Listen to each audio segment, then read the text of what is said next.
Paz de Cristo, meus irmãos.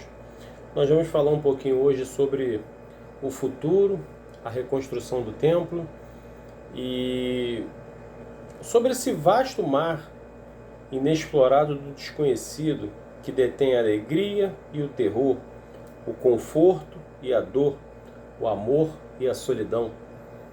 Algumas pessoas temem dias futuros e querem saber que mal podem espreitar nas sombras. E com isso, alguns consultam charlatões, videntes, cartomantes e até esses que se dizem de Deus, né? Com essa mania de adivinhação, sempre entregando alguma coisa para alguém. Não é assim que funciona? Na desesperada tentativa de descobrir os seus segredos, mas a história do amanhã ela é conhecida somente por Deus, somente por Ele. E por aqueles mensageiros especiais chamados profetas, a quem o Senhor revela acontecimentos futuros. Isso foi naquela época, precisamos entender. Mas a tarefa primária de um profeta, prestem atenção, a tarefa primária de um profeta era proclamar a palavra do Senhor. Primeiro, a tarefa de um profeta é proclamar a palavra do Senhor. Apontar o pecado, prestem atenção. Hoje o povo diz que não pode julgar, né? Mas a tarefa primária de um profeta, se você prestar atenção lá em todos eles, foram isso que eles andaram fazendo. Então vamos lá. Era proclamar a palavra do Senhor, apontar o pecado, explicar as suas consequências e conclamar os homens e mulheres ao arrependimento e à obediência. Olha só que interessante. Não basta somente você apontar o dedo, acusar. Você tem que provar nas escrituras, mostrar dentro das escrituras que essa pessoa ela está errada, para que você possa fazer o serviço de um sacerdote de Deus. Entendeu? Vamos lá. Elias, Eliseu, Isaías, Jeremias, Ezequiel, Oséias, Amós, são todos eles contados como que entregaram fielmente a palavra de Deus, apesar de terem sido rejeitados, mas eles entregaram, né? E dentro desses homens que eu citei, nós vemos grandes previsões que foram feitas para os nossos dias. Inclusive Isaías profetizou até sobre o nosso Messias, sobre Jesus, sobre o que ele passaria, né? Em Isaías 53. Quem deu crédito à nossa pregação? Começa dizendo assim, né? E eles receberam também muito escárnio e perseguição por proclamar a palavra do Senhor. Nós sabemos disso. E onde que está a perseguição do povo de hoje? Inclusive foi ontem, né? O irmão pregou sobre deserto. E o deserto é um lugar maravilhoso, porque o cara não deixa de clamar no deserto, porque ele está em necessidade. Porque se ele não clamar, ele não vai comer. Se ele não clamar, ele não vai beber. Se ele não clamar, ele não vai ter o sobrenatural de Deus sobre a vida dele. Então, quando nós temos a abastança de tudo, muitas das vezes nós acabamos esquecendo de Deus, né? Porque, como por exemplo, a mulher do fluxo de sangue, melhor dizendo, né? A mulher do fluxo de sangue, ela só foi correr atrás de Jesus depois que ela perdeu todos os seus haveres. Então, enquanto ela tinha dinheiro, ela não precisava de Jesus, porque o Deus dela era o dinheiro. Ela achou que o dinheiro ia curar, mas não curou. Ela só teve a ideia de buscar Jesus porque, em última maneira, né? Não tinha outra opção. A última opção dela foi buscar Jesus. E muitas das vezes nós fazemos o mesmo, quando na verdade isso deveria ser a nossa primeira opção, nunca a última, como ela fez. E graças a Deus, aquilo é profético, claro, do jeito que ela chegou. A mulher tem que chegar rastejando, a mulher é símbolo da igreja, entra rastejando na presença do Senhor, e essa mulher entrou rastejando na presença do Senhor, perdendo sangue, ou seja, perdendo vida. As nossas igrejas hoje, né, o que são chamados de igreja, elas estão sem vida, elas estão perdendo vida, porque o Senhor em muitas delas nunca nem pisou, não mandou abrir, nunca esteve lá. Então é bem perigoso. Mas vamos lá, vamos continuar seguindo aqui, ó. Eles tiveram visões proféticas que predisseram eventos futuros. O livro de Zacarias está localizado no final do Antigo Testamento, entre aqueles que são conhecidos como profetas menores, como um dos 3 profetas pôs o exílio junto com Ageu e Malaquias. Ele ministrou para os judeus remanescentes que retornaram para Judá para reconstruir o templo. Preste atenção nisso aqui, ó. Reconstruir o templo e a sua nação. Como Ageu, ele encorajou o povo a concluir a reconstrução do templo, mas a sua mensagem foi muito além daqueles muros físicos e das questões daquela época. Com uma espetacular imagem apocalíptica e os detalhes mencionados, ele falou a respeito do Messias, aquele a quem Deus enviara para salvar o seu povo e reinar sobre toda a terra.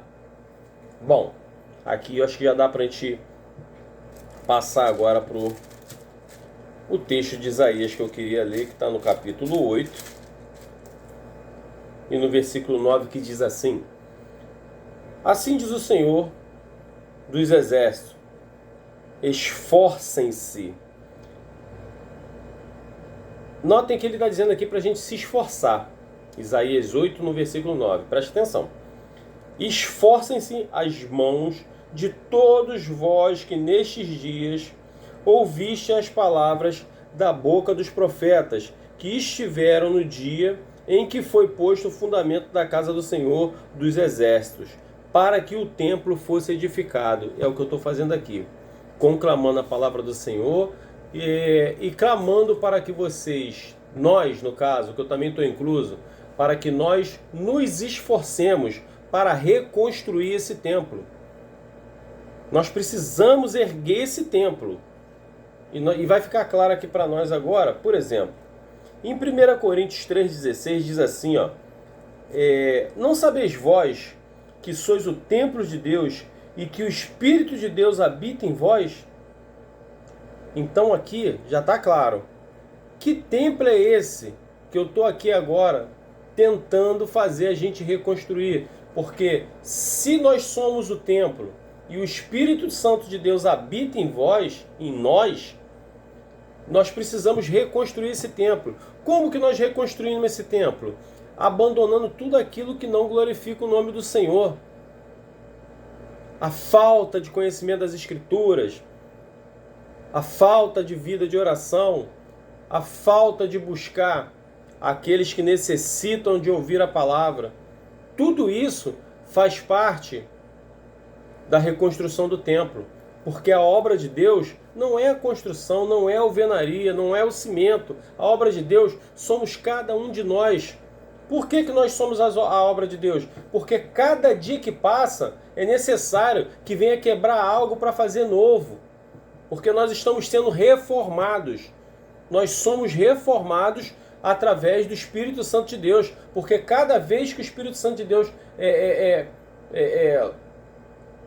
toca em nós, ele faz uma diferença. É como o olheiro, ele vai ali moldando, aqui tem um pouquinho de mais ele tira, aqui tem um pouquinho de menos ele coloca. Então é assim que o templo está sendo restaurado. Nós precisamos prestar atenção nisso. E 2 Coríntios 6,16 também, ó. 2 Coríntios 6,16. 2 Coríntios 6,16. Vamos lá. E que tem o templo de Deus a ver com os falsos deuses? E que nós somos o templo, olha só, é que nós somos o templo de Deus vivo. Com efeito, Deus disse: habitarei no meio deles e viverei com eles, serei o seu Deus e eles serão o meu povo. Olha aí. Então isso aqui é uma promessa que Deus ele vai habitar em nós. E quando que nós passamos? Porque lá atrás, quando eu li em Zacarias, eles estavam literalmente falando de fazer uma reconstrução de um templo de alvenaria, né? Era porque o pessoal vinha de longe para se ajuntar e adorar e para aprender. Isso lá atrás, porque naquela época ainda existia a Arca da Aliança. Só que hoje, a Arca da Aliança, inclusive, tem, eu não me lembro a referência agora, mas fala que não é para fazer igual, não é para tocar, não é para nem sequer lembrar da Arca da Aliança. Eu não lembro a referência agora, mas está escrito que não é nem para se lembrar dela. Esqueça, não reproduza, não faça de novo. E hoje, algumas igrejas fazem pequenas arcas de aliança e ainda vendem. Além de fazer a arca da aliança quando Deus falou para não fazer, eles fazem e vendem para o povo. Lembrando que Uzá lá atrás, quando ele tocou na arca da aliança porque estava caindo, ele viu que ia cair, ele tentou botar a mão. Ele foi fulminado na hora. Então, para você ver como é que as igrejas hoje fazem com o povo. Ainda que se pudesse fazer a Arca da Aliança novamente, né, você não poderia tocar, porque isso era passivo de morte, assim como foi com Uzá. Tudo bem que a dispersação é outra, mas é a mesma coisa. Nós não temos que fazer, esquece a arca, porque a arca representava a presença de Deus. Então, se você quer voltar para a arca, eu vejo que você está sem a presença de Deus. Porque antigamente a arca era de madeira, né? Ela era de madeira, ela tinha que ser posta nos ombros assim para ser carregada, representando que a presença de Deus era tomada por esforço. Ela era toda de madeira, e lembrando que o Senhor nos vê como árvores também, e dentro dela ela era revestida de ouro, ou seja, dentro de você está revestido do poder de Deus. Por que está revestido do poder de Deus? Porque o Espírito Santo de Deus está em você. E ali tinha o cajado, ali dentro da Arca da Aliança também tinha as tábuas da lei. Isso representa o quê? Que a palavra tem que estar escrita em seu coração. Ela tem que estar em seu coração. Entendeu? Nós podemos ter a Bíblia? Sim, mas a palavra tem que estar em seu coração. E isso que representava a Arca da Aliança. Então, a Arca da Aliança só representava nós, hoje em dia. E para você ver, em cima da arca tinha a tampa. A tampa fechada representa você servindo a Deus da maneira como se deve servir, com afinco. E tampa aberta é você representando a Deus aqui na terra de qualquer maneira. E ainda assim, você vê que ainda tem a misericórdia de Deus, que tem 2 querubins, né, fazendo como se fosse a segurança da arca. O que isso representa? Porque anjos são ministradores de Deus. Então eles estão ali fazendo a segurança daqueles que estão levando a palavra de Deus. Então nós precisamos compreender que a arca lá atrás era só um prenúncio do que ia haver hoje. Então a arca de Deus somos nós. O templo de Deus, depois do que Cristo fez na cruz, a arca de Deus passou a sermos nós. E precisamos compreender isso e levarmos isso a sério. Nós precisamos reconstruir o templo. Como que eu reconstruo o templo, Leandro? Que isso? Você reconstrui com a vida de oração. Você reconstrui aprendendo as Escrituras. Você reconstrui indo buscar aqueles que precisam de ouvir a palavra. Porque o mundo hoje está cego. O mundo está sem direção. O mundo está seguindo esses homens, esse bando de charlatões que mais fazem a vergonha do nome de Deus do que a obra dele. Eles cobram para pregar, eles cobram para orar. Tem a pastora do Pix hoje, você pede ela para fazer oração e no final, parece até engraçado, mas se não fosse tão sério, seria cômico. Ela acaba de te orar e o valor, no caso, a sua idade, você deposita de Pix para ela. Ela está orando. E detalhe, tem pessoas que estão fazendo isso, estão pagando por isso. Peca ela e peca você que pagou para ela. Como também houve em Goiânia, se não me falha a memória, acho que foi na estação de ônibus, né, numa rodoviária, apareceu um homem no dia da Páscoa, né?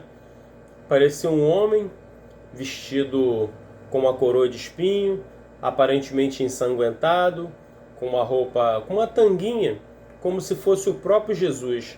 Aí você vê como é que o nível do povo se encontra. Muitas pessoas foram ali, abaixaram diante dele, beijaram a mão dele, beijaram os pés deles, choraram diante dele. Mas aquele não é o Jesus. Olha como é que o povo se encontra. Olha como é que o povo encontra-se tão afastado de Deus que achou que aquele era Jesus. Lembrando que, eu vou falar uma coisa aqui que muita gente não gosta de ouvir, inclusive as pessoas que não gostam de ouvir porque são literalmente racistas, porque Jesus vai dar um susto em muita gente. Porque a palavra de Deus fala que ele não pode ser, não tem como ele ser branquelo com olhos azuis daquela forma, da forma que a Igreja Católica colocou. Não tem como ser esse o Jesus da Bíblia. Até porque todas as menções que fazem a respeito de Jesus, da cor da pele dele, faz sempre menção a coisas de cores escura. Então, ele pode não ser uma pessoa assim negra totalmente, mas branquela ele não é. Lembrando que onde ele nasceu, se nós olharmos, né, Oriente Médio, continente africano, é dividido por uma linha imaginária. Então fica um negócio bem estranho, né? As pessoas de lá não têm a pele tão clara assim. E se você prestar atenção, por mais uma outra coisa, você vê que toda essa perseguição que acontece em cima dos negros, você acha que é por quê? É justamente por isso. Então, meus irmãos, que nós fiquemos atentos, que nós possamos reconstruir o nosso templo, que nós possamos cada vez mais estarmos na presença do Senhor. Edifique o seu templo a cada dia, para que verdadeiramente você venha ser morada. Agora aqui, ó, só para finalizar, ó, é uma coisa que em João 14, se não me falha a memória, quer ver, ó? João 14, 22. Aqui,